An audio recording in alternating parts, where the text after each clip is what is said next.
Welcome to Talk Tickers. Today we are doing a deep dive into what looks like a pretty massive contradiction in the market. It really is. One of the most confused signals I've seen in a while. Right. We are looking at Texas Roadhouse, that's ticker symbol TXRH. And our mission today is to parse through their Q4 2025 earnings call. Which just happened after hours on February 19th, 2026. Exactly. And the setup here is just wild for anyone paying attention. We have a headline miss on both the top and bottom lines for the fourth quarter. A pretty ugly miss, too. Yeah, but then in the after-hour session, the stock is trading up significantly, like plus 3.5%. It's the classic numbers down, story intact scenario. But, on steroids. I mean, usually when you miss earnings per share by double digits, the algorithms just auto-sell. They get crushed instantly. But here the market paused. Investors looked at the margin compression caused by, basically beef inflation, and then they just looked right past it. They ignored the last 3 months and focused entirely on the first 3 weeks of the new year. Right.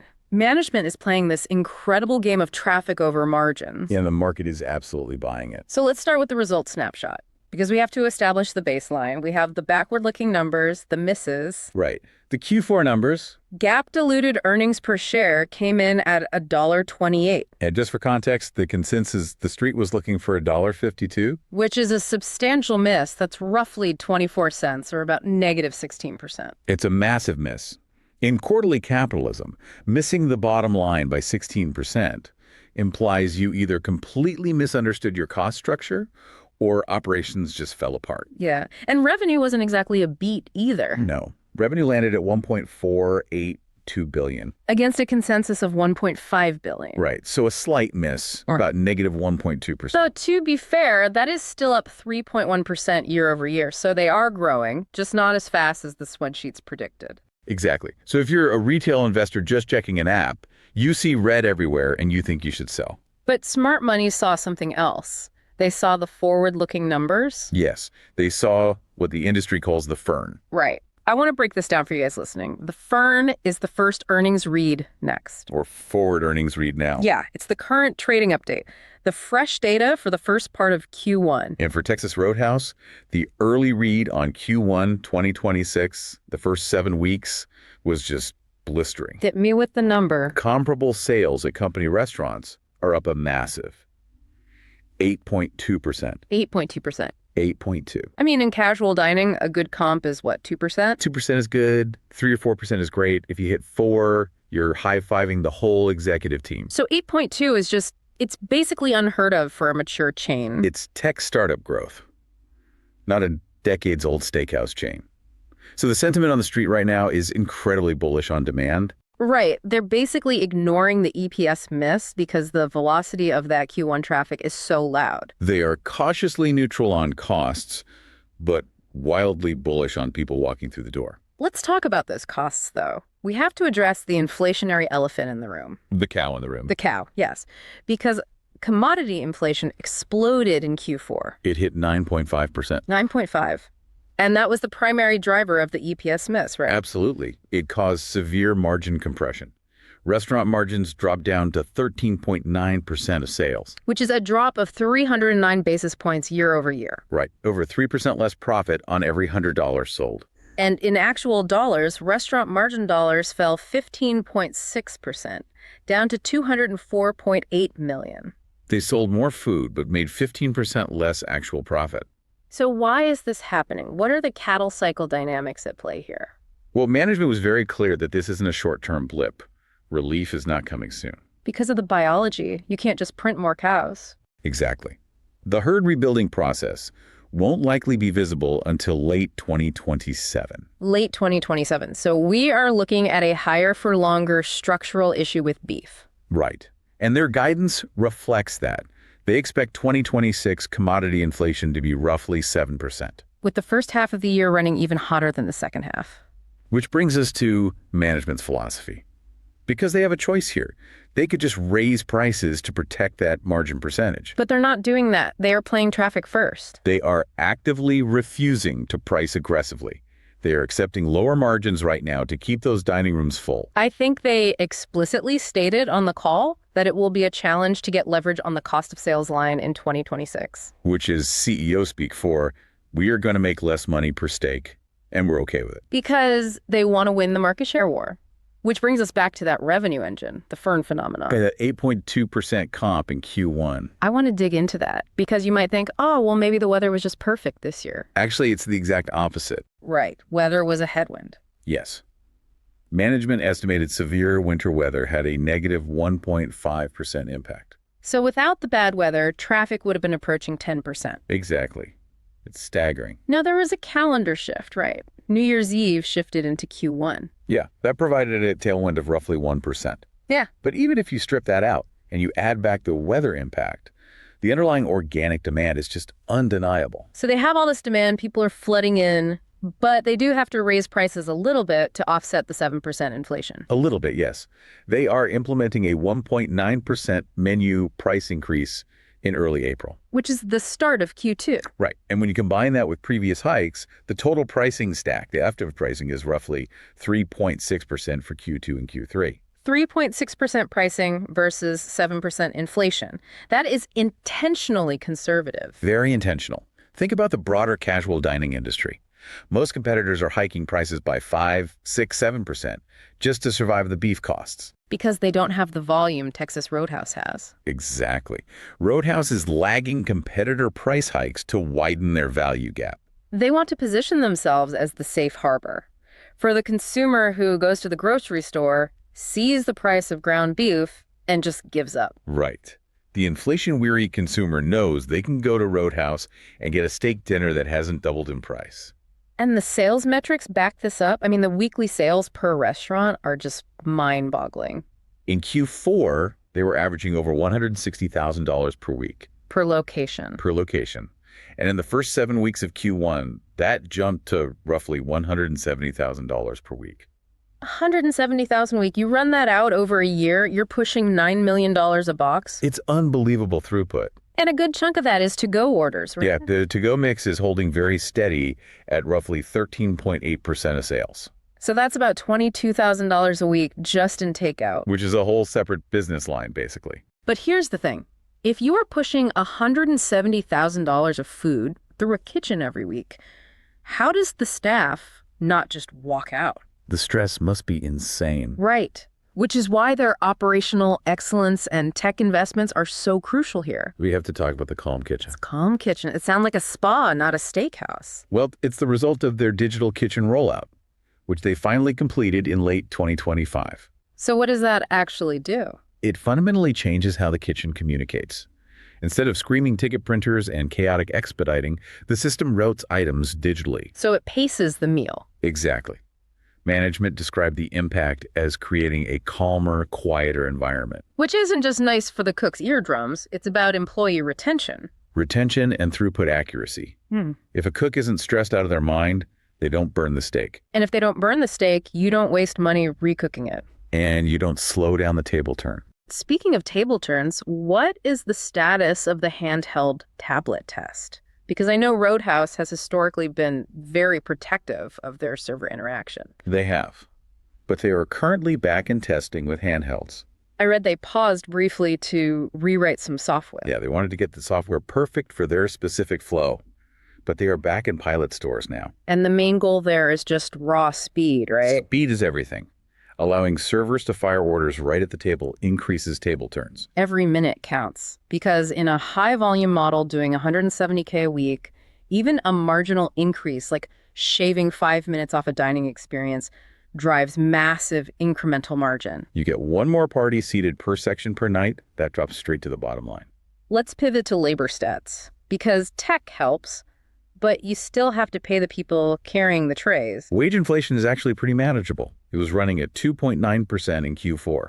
And the guidance for 2026. They're guiding for 3 to 4%. Which is standard. But there was a weird labor spike in Q4, wasn't there? Yes. The labor hours ratio hit 68% versus traffic. Explain that ratio for us. It basically measures how efficiently you scheduled your staff compared to the actual guest traffic. A high number means you had too many people standing around. And why did that happen in Q4? It was due to a broader consumer slowdown in December. People pulled back a bit before the holidays. But restaurants have to schedule weeks in advance. So they were fully staffed for a rush that was slightly softer than expected. Right. But the good news is Q1 has already snapped back. Because of that 8.2% traffic surge. Exactly. The ratio is back down to highly efficient levels, sub 40%. So the operations are tight, the demand is off the charts. Now we need to look at capital allocation. Where is all this money going? Unit growth is a big piece.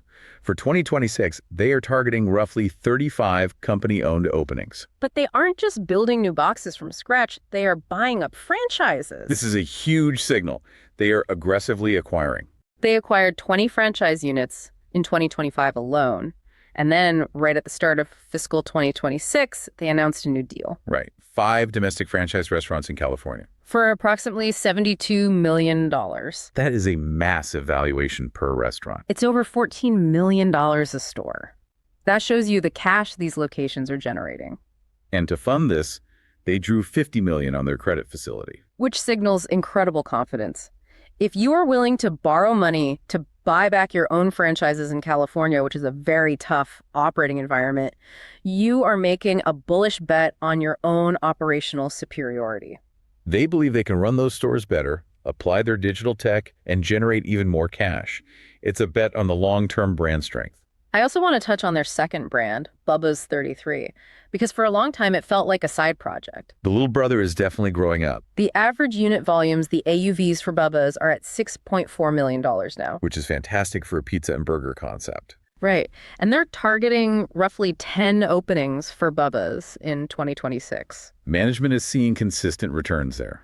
It's officially a legitimate second growth engine. And it diversifies them away from beef, which is crucial right now. Exactly. Now, let's talk shareholder returns.